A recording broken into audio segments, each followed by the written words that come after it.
everyone, and welcome to Literally Elements Unlocked. Today we're diving into the Chinese folktale The Soul of the Great Bell. Retold by Lefcadio Hearn, the story tells how the emperor commands a massive bell to cast for the city of Peking, but it can only be completed through the ultimate sacrifice of Kuan Yai, the daughter of royal officer Kuan Yu. It's a tale of love, duty, and loss, and what makes it unforgettable to the vivid imagery that brings every moment to life. And that's exactly what we'll explore today.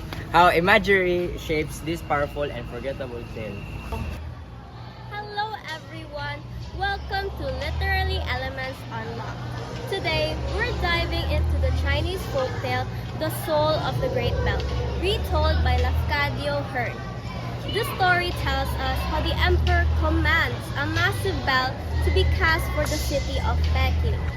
But it can only be completed through the ultimate sacrifice of Kongai, the daughter of the royal official Kuan Yu.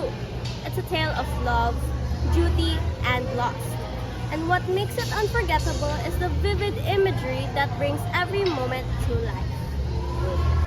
Now, let's take a closer look how imagery shaped this unforgettable tale. Imagery is descriptive language that appeals to our senses. And in the soul of the great bell, it creates both majesty and tragedy. For example, when the bell tolls, Hearn writes, all the little dragons on the high lifted eaves of the green roof shiver to the tips of their glided tails. Under that deep wave of sound, all the porcelain gargoyles tremble on their cabin perches. This visual and auditory imagery helps us see the dragons and gargoyles shaking, while also letting us hear the mighty bell echoing across the city.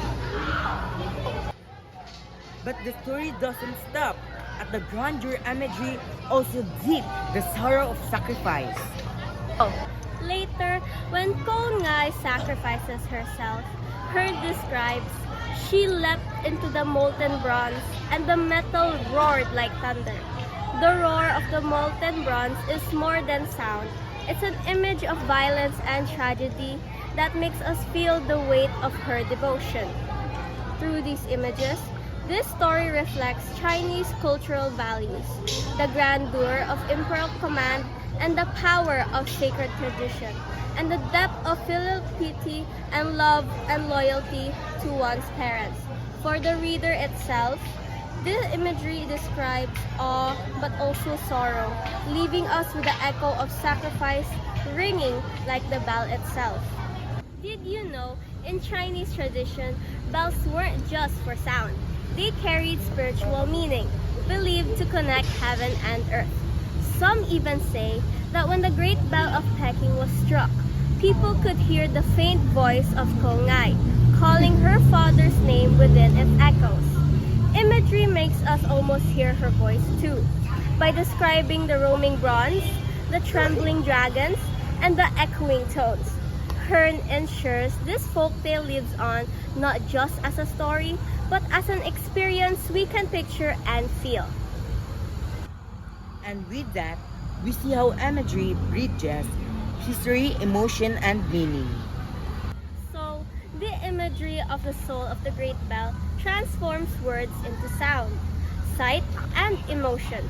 It makes us witness the grandeur of the emperor's command and the tragedy of Konai's sacrifice. This has been Elijah Zariel T. Corpin And Patrick Ezekiel M. Granada. for Literary Elements Unlocked. Keep exploring because every story hides images that speak louder than words. Thank you. Good day, everyone. I am Princess Megha Wong, the director and editor. This is Rex Santiago, our scriptwriter.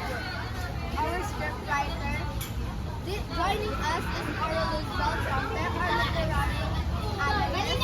We have Elijah Zariel T. Corpin and Patrick M. Granada as our narrators. Lastly, here are John Louis Ho and Mark Jaden Sakabin as our presenters. Together, we are Literary Elements elements unloved.